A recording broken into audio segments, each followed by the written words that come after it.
আজকে যে বাস্তবতা আমরা দেখছি যে এখনো পরাজিত ফ্যাসিস্টরা তারা বসে নেই, তারা নানাভাবেই এই অভ্যুত্থানকে তার অর্জনকে ধ্বংস করার জন্য চেষ্টা করছে। মানুষের মধ্যে ভয়, ভীতি, আতঙ্ক, ত্রাস সৃষ্টি করে তারা একটা অস্থিতিশীল পরিবেশ তৈরি করার চেষ্টা করছে।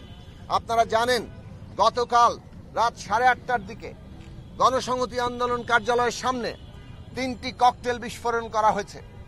এই ককটেল বিস্ফোরণের মধ্য দিয়ে এর আগে আমরা দেখেছি এনসিপি জাতীয় নাগরিক পার্টির যে অফিস তার কার্যালয়ের সামনেও ককটেল বিস্ফোরণ করা হয়েছে। এইভাবে তারা জুলাই মাসব্যাপী হয়তো এই ধরনের আতঙ্ক এবং ত্রাস সৃষ্টির উদ্যোগ নিয়েছে। এই সমস্ত অপতৎপরতা, এই ভয়ঙ্কর তৎপরতা দিয়ে তারা মনে করছে মানুষকে তারা ভীত সন্ত্রস্ত করতে পারবে। যারা ওই রকম গণহত্যা মোকাবেলা করে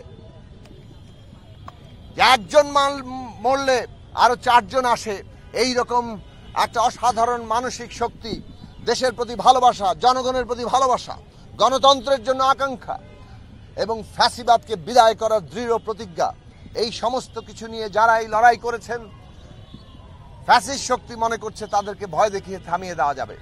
আমরা বিশ্বাস করি এই সমস্ত অপতৎপরতা এদেরকে পরাজিত করেই আমাদের অভ্যুত্থানের অগ্রযাত্রাকে অব্যাহত রাখতে হবে।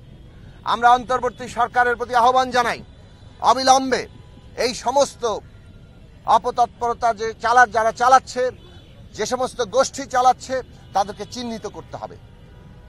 এরা কারা তাদেরকে সুস্পষ্ট করতে হবে, সুস্পষ্ট প্রমাণ সহ এদেরকে আইনের আওতায় আনতে হবে।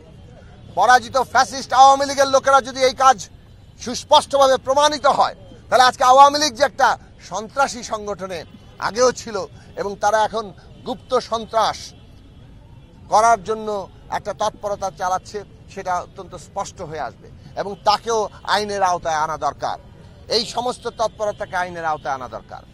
আমরা অন্তর্বর্তী সরকারের কাছে বলি, অভ্যুত্থানের শক্তির উপর আপনারা দাঁড়িয়ে আছেন। আরএফএল অডিটর, বাঁকা হয় না, ফাঁকা হয় না, আর ভাঙা এক কথায় অসম্ভব। এইখানে অভ্যুত্থানের অর্জন হচ্ছে দেশের মানুষের নিরাপত্তা প্রতিষ্ঠা করা, যারা অপরাধ করেছে তাদেরকে আইনের আওতায় আনা। কিন্তু দেশে কোনো ধরনের অরাজকতা সৃষ্টি, মব আক্রমণের কোনো সুযোগ দেওয়ার কোনো জায়গা নেই, এইগুলোকে কোনো প্রশ্রয় দেওয়ার জায়গা নেই। এবং এই ধরনের মব আক্রমণ, অরাজকতা, এইসবের সুযোগ নিয়েই কিন্তু ফ্যাসিস্টরা নানাভাবে তাদের অপতৎপরতা চালাবে। কাজেই সরকারকে আইন শৃঙ্খলা পরিস্থিতি তাদের নিয়ন্ত্রণে আনতে হবে, দেশের মানুষের নিরাপত্তা নিশ্চিত করতে হবে এবং এই ক্ষেত্রে ন্যূনতম ব্যর্থতার মানুষ বরদাস্ত করবে না। কেননা 1 বছর অভ্যুত্থানের পার হচ্ছে, এই সময়ের মধ্যে সরকার জনগণের শক্তির উপর দাঁড়িয়ে সারা দেশে তাদের কর্তৃত্ব প্রতিষ্ঠা করা, সেটা তাদের করতে পারার কথা, না পারাটা এখন ব্যর্থতা। কাজেই সেই দিকে সরকার যাতে সচেতন থাকে আমরা পরিষ্কার করে জানাবো। যে জুলাই অভ্যুত্থানের আকাঙ্ক্ষা ছিল দেশে সংস্কার হবে এবং সংস্কারের মধ্য দিয়ে আমরা একটা নতুন রাজনৈতিক বন্দোবস্তে পৌঁছাবো, আমাদের দেশের রাষ্ট্র ব্যবস্থার একটা গণতান্ত্রিক পুনর্গঠন আমরা করতে পারবো। মানুষ আশা করেছে যে সমস্ত হত্যাকাণ্ডের বিচার হবে।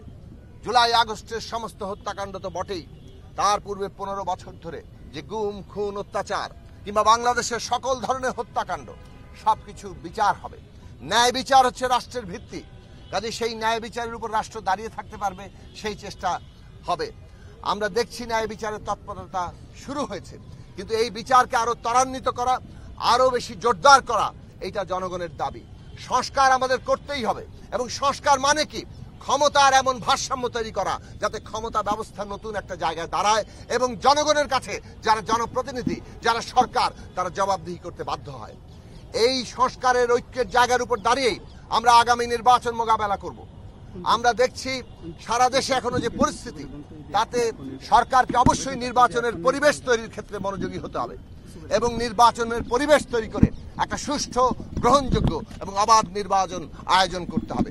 সেই নির্বাচনের দিকে মধ্য দিয়ে বাংলাদেশ একটা গণতান্ত্রিক উত্তরণে যাবে, এইটা আমরা আশা করি।